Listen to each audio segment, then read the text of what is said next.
This is Lloyd Hopkins. You are now back inside the Teacher's Lounge. Let's get back into our conversation with Emily.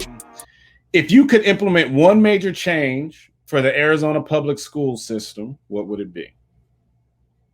Just for Arizona, I think it's hard for me to talk about all of Arizona because I've only taught in Title I schools in Phoenix. But I would say just more funding. It's really, really sad to know that Arizona is one of the last in the entire country when it comes to per pupil spending. And I think our teachers in rural communities especially suffer.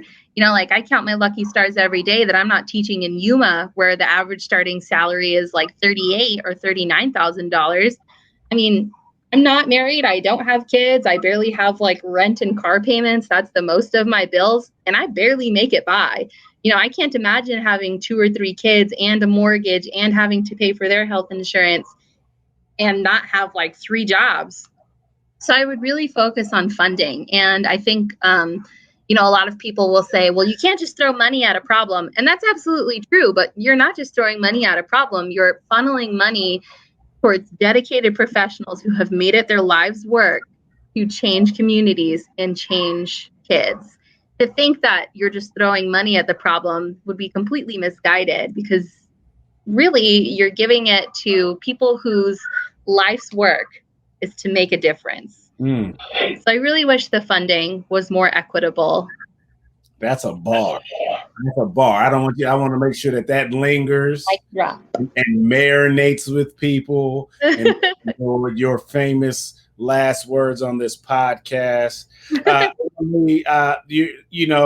proud of you. I'm proud of your journey through teaching. I'm proud of the work you're doing to change the world. I think you're phenomenal and amazing.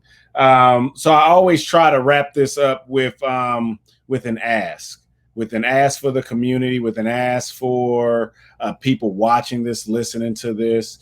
The first thing I always tell everybody listening is that look up Emily on Donors Choose. So if you have a Donors Choose profile, or I know you were asking for classroom supplies, which you still haven't come in here and picked up your classroom supplies.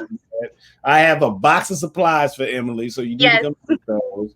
But if you have a Donors Choose, I encourage everybody to look you up and get you whatever you need for your classroom. But if you had an ask of people outside of the funding thing, which is powerful, what would that ask be?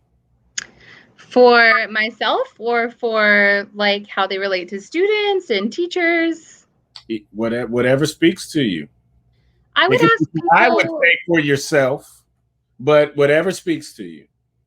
I would ask people to just be generous in heart. Like when your friend who's a teacher or your child's teacher does something that you think is awesome, you don't even have to give them money, just tell them. Like, I cannot tell you how many times just words have kept me in the career, because I think a lot of teachers are emotionally motivated. They're motivated by relationships. So to know that people are noticing that, like, hey, Josiah came home today and said he loved class. That means so much to me. Thank you. Like, hearing those words can change a teacher's day around, because there are so many days where you come home raggedy and tired and beat up, and then a teacher or a parent sends you a nice message and it just completely resets your day, because that's why we do the work. Like, I'm not out here for the money. I'm not out here for the social media exposure. Like, I'm out here because I want people to know that I care about their kids. So getting that little bit of recognition, like you saying I'm phenomenal 15 seconds ago, that's going to keep me going for the whole week. Like, that's all I need. Emily, I appreciate you. My ask for anybody watching this is go out and volunteer an hour in a teacher's classroom.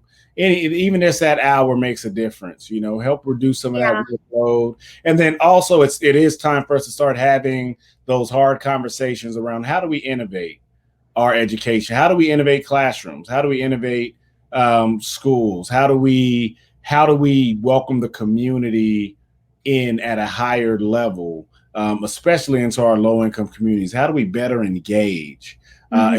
relationship. So my ask is for people to start having that conversation and look at how we can innovate and get creative. And then let us know your thoughts and how we can partner with you on it. Emily, thank you again for coming on the podcast and sharing your unique background and skills.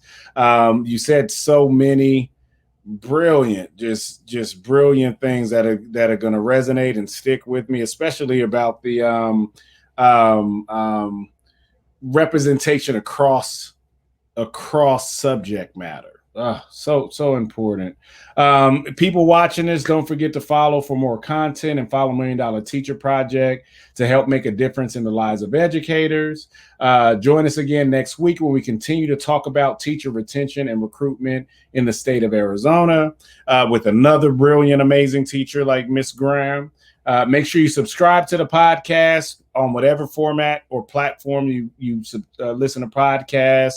Follow us on social media at MDT Project. That's M as in million, D as in dollar, T as in teacher project across all social media platforms.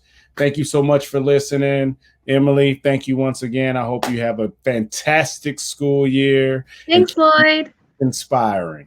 Absolutely. Thank you so much for helping amplify teachers' voices.